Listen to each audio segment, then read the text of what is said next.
ملے گی کہ پہلا بم پھینکا جا چکا ہے، اور 6 اگست کو جب ہم نارفاک سے نکل چکے تھے یہ خبر آ گئی۔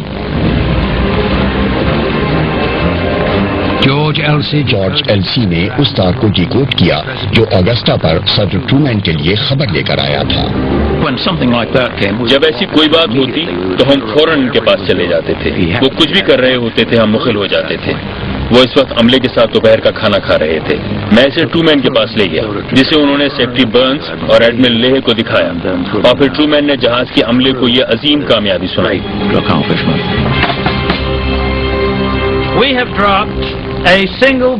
ہم نے 20,000 ٹن TNT کی قوت کا ایک بم جاپانی شہر ہیروشیما پر گرایا ہے۔ شہر مکمل طور پر تباہ ہو گیا ہے۔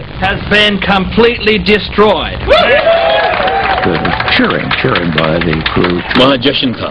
جب اس نے یہ پیغام آفیسرز میس میں پڑھا تو عملہ اور افسران جشن منا رہے تھے۔ آگسٹا ان جہازوں میں تھا جن کی منزل بحر الکاہل کا سفر تھا۔ اگر اس میں کوئی شبہ تھا تو ٹرومین نے جاپانی ہائی کمان کا وہ شبہ بھی دور کر دیا۔ 26 جولائی کو پورٹس ڈیم میں الٹیمیٹم اس لیے دیا گیا تھا کہ جاپانی عوام کو تباہی سے بچایا جا سکے۔ ان رہنماؤں نے فوری طور پر وہ الٹیمیٹم رد کر دیا۔ اب اگر انہوں نے ہماری شرائط تسلیم نہیں کی تو پھر انہیں جنگ کی بارش کی توقع رکھنی چاہیے، آسمان سے ایسی بارش جو کسی نے زمین پر نہیں دیکھی ہوگی۔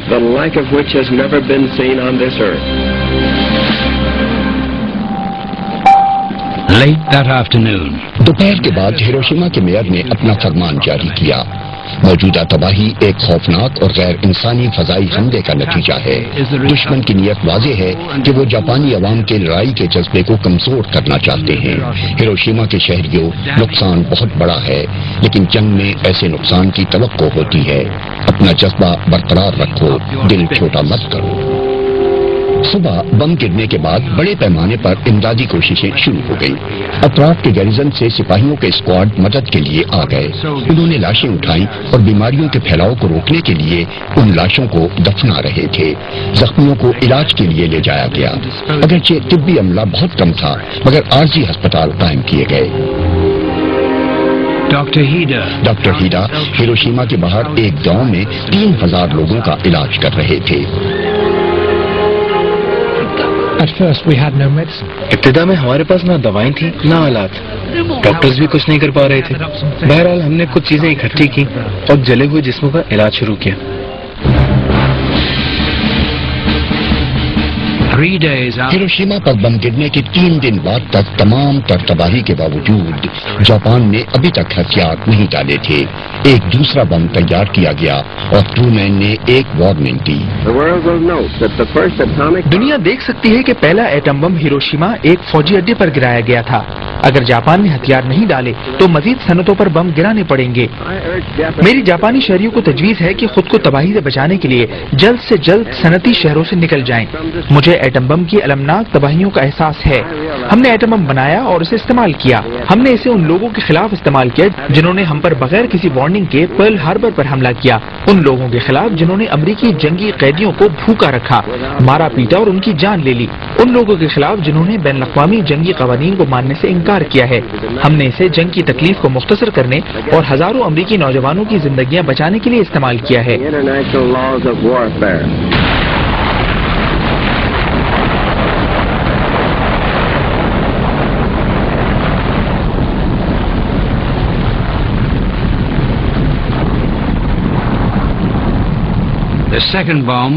ایک دوسرا بم کوکورا شہر کے لیے تھا، لیکن چونکہ وہاں مسئلہ ابر آلود تھا اس لیے جہاز ناگاساکی کی طرف مڑ گیا۔ تیل کی کمی کے باعث اور گہرے بادلوں کے باوجود عملے نے بم گرا دیا۔ بم کا نشانہ چوک گیا اور وہ ایک وادی میں جا گرا۔ اس بار آگ کا کوئی طوفان نہیں آیا، لیکن پھر بھی 50,000 سے زیادہ افراد ہلاک ہو گئے۔ اسی دن ٹوکیو میں سپریم وار ڈائریکشن کونسل کا اجلاس ہو رہا تھا۔ اس وقت تک روسی جاپان کے خلاف اعلان جنگ کر چکے تھے۔ پھر ناگاساکی سے خبر آئی۔ صرف ایک چیز ہے جو ہمیں قائم رکھنی ہے اور وہ ہے بادشاہی نظام۔ میں متفق ہوں۔ ہمیں فوراً امریکیوں سے رابطہ کرنا چاہیے اور اپنی پوزیشن واضح کرنی چاہیے۔ کچھ تبدیل نہیں ہوا ہے. ہمیں ان شرائط پر زور دینا ہوگا جنہیں ہم ضروری سمجھتے ہیں. بادشاہی نظام کو بچانا ہوگا. امریکی ہمارے جزیروں پر قبضہ نہیں کر سکتے, نہ ہی وہ جنگی مجرموں پر مقدمہ چلا سکتے ہیں, اور ہمیں خود بحریہ اور فوج کو غیر مسلح کرنے کی اجازت ملنی چاہیے. لیکن وہ یہ شرائط کبھی قبول نہیں کریں گے. تو پھر وہ حملے کی بھاری قیمت چکائیں گے. ہمارے 3 ملین سے زیادہ سپاہی لڑنے اور 5000 طیارے کیوسو کے ساحل پر ان کے جہازوں پر حملہ کرنے کے لیے تیار ہیں. وہ اس خون خرابے سے عاجز آ جائیں گے, میرا یقین کریں. اگر ہم اپنی قوت پہلے حملے میں کھپاتے ہیں تو مکمل طور پہ بے یار و مددگار ہو جائیں گے. 4 دن میں 2 ایٹم بم, 2 شہر مکمل طور پر تباہ ہو گئے, اور اگلا بم شاید ٹوکیو پر گرایا جائے. یہ یقین کرنے سے پہلے کہ یہ ایٹم بم ہی ہیں, ہمیں اپنی تفتیش کے نتائج کا انتظار کرنا ہوگا. ٹوکیو پر ایک بم شاہی خاندان کو تباہ کر سکتا ہے. پھر وزیر اعظم سوزوکی نے ایک ایسا قدم اٹھایا جو بالکل نیا تھا. انہوں نے شہنشاہ سے کہا کہ ڈیڈ لاک توڑ کر فیصلہ کریں. شہنشاہ ہیروہیٹو نے ان سے کہا کہ وہ اب بربادیوں کا خاتمہ چاہتے ہیں اور انہیں ناقابل برداشت کو برداشت کرنا ہوگا. 4 دن بعد انقلابی سپاہیوں نے ہتھیار ڈالنے کے عمل سے بچنے کے لیے بغاوت کی کوشش کی, مگر وہ ناکام ہو گئے.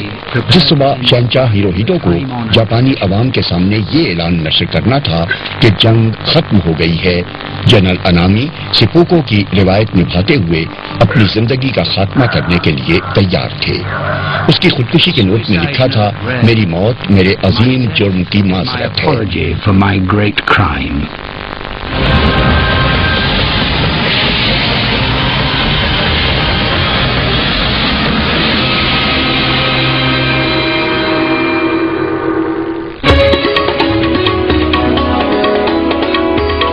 کیا آپ جانتے ہیں کہ SORT کیا ہے؟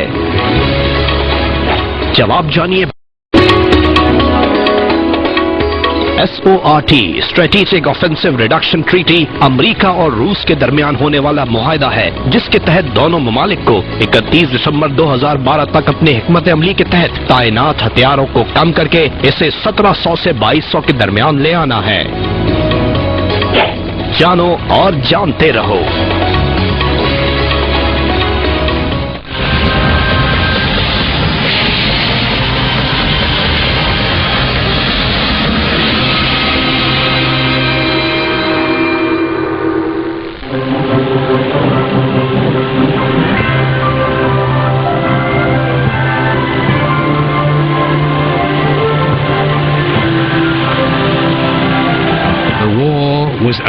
جنگ ختم ہو گئی.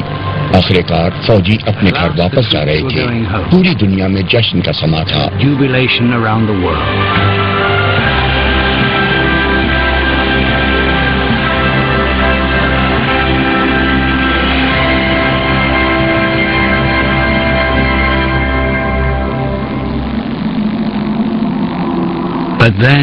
لیکن پھر ایک ایسی بات سامنے آئی جس نے ہمیشہ کے لیے اس بم کے بارے میں سوچ ہی تبدیل کر دی. اس کی ابتدا ہسپتالوں میں ہوئی. ایک پراسرار بیماری پھیلنے لگی. میں نے اس پر چوتھے دن سے دھیان دیا. بے شک یہ پہلے سے موجود تھی, لیکن میں سمجھ رہا تھا کہ لوگ بہت زیادہ جھلسنے کی وجہ سے مر رہے ہیں. وہ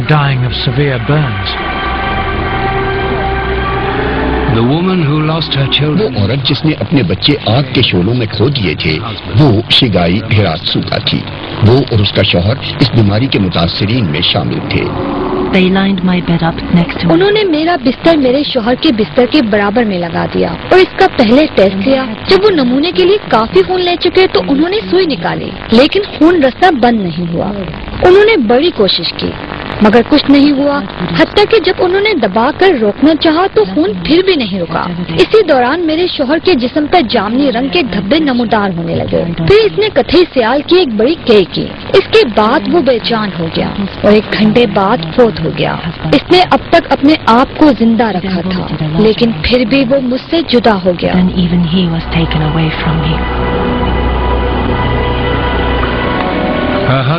اس کا شوہر ان ہزاروں لوگوں میں شامل تھا جو اس نئی اور ناقابل علاج کیفیت میں مریں گے.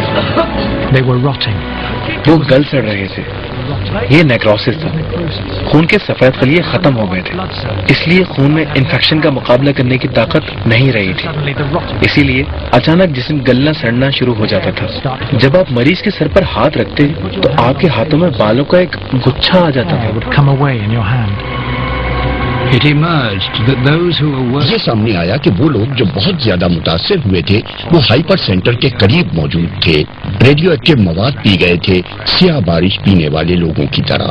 ریڈیشن سے ہونے والی بیماری اس بم کی سب سے پریشان کن وراثت بن چکی تھی.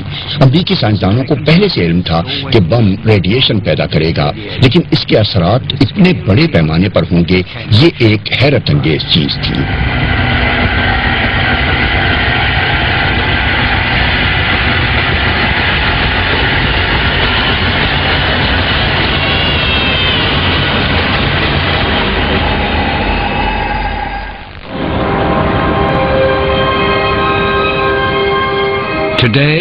آج ہیروشیما 1 ملین سے زیادہ لوگوں کا متحرک شہر ہے.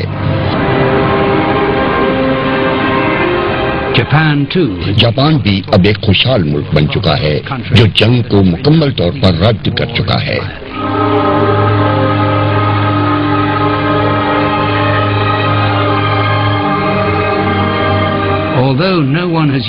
اگرچہ دوبارہ کسی نے ایٹم بم استعمال نہیں کیا ہے, لیکن بم گرانے کے اخلاقی زاویوں پر بحث جاری ہے. کیا یہ واقعی ضروری تھا؟ کیا اس کو روکا نہیں جا سکتا تھا؟ قوم کے پاس کھانے کے لیے چاول نہیں تھے. لوگوں نے پورے 1 سال سے سفید چاول نہیں کھائے تھے. ایسا ملک کس طرح جنگ لڑ سکتا تھا؟ امریکی یہ بات اچھی طرح جانتے تھے, لیکن پھر بھی انہوں نے بم گرا دیا. کچھ سائنسدانوں کو خیال تھا کہ وہ جانتے تھے, لیکن انہوں نے اس کا تجربہ نہیں کیا تھا, تو انہوں نے ایک تجربہ کر ڈالا. بتائے جاننے کے لیے انسانوں پر تجربہ کر ڈالا. آخری فیصلہ جس کا نتیجہ ہیروشیما اور ناگاساکی تھا, پوٹسڈیم میں نہیں ہوا تھا. یہ فیصلہ ٹرومین نے نہیں کیا تھا, یہ فیصلہ جاپانی فوج نے کیا تھا, جب انہوں نے صرف فوج کے ہتھیار ڈالنے اور جانوں کے بڑے اتلاف سے بچنے کے ہر موقع کو رد کر دیا. آج بہت کم ایسے مقامات ہیں جو 6 اگست 1945 کے زخموں کو دکھاتے ہیں. درختوں پر جلنے کے نشانات ہیں. جل کر بھسم ہونے والے ایک آدمی کا عکس پتھر پر باقی رہ گیا ہے. اولین یادداشتیں معدوم ہوتی جا رہی ہیں. اکیکو تاکاکورا بینک کلرک جو ہائپر سینٹر سے صرف 260 میٹر دور تھی, بم کی دہشت کے آخری چند چشمدید گواہوں میں سے ایک ہے. ہیروشیما میں ایک ڈپارٹمنٹل اسٹور ہے جس کا نام سوگو ہے. میں وہاں اکثر چائے لینے کے لیے رکتی ہوں. چائے کے کمرے سے میں بینک سے ڈرل گراؤنڈ تک کی سڑک دیکھ سکتی ہوں جہاں ہم چھپے تھے. میں بوڑھے لوگوں کو خوش خوش سڑک پر چلتے ہوئے دیکھتی ہوں. جوان لوگ ہاتھ میں ہاتھ ڈالے خوش گپیاں کرتے ہیں. بچے اپنے والدین کا ہاتھ تھامے ہوئے خوش نظر آتے ہیں.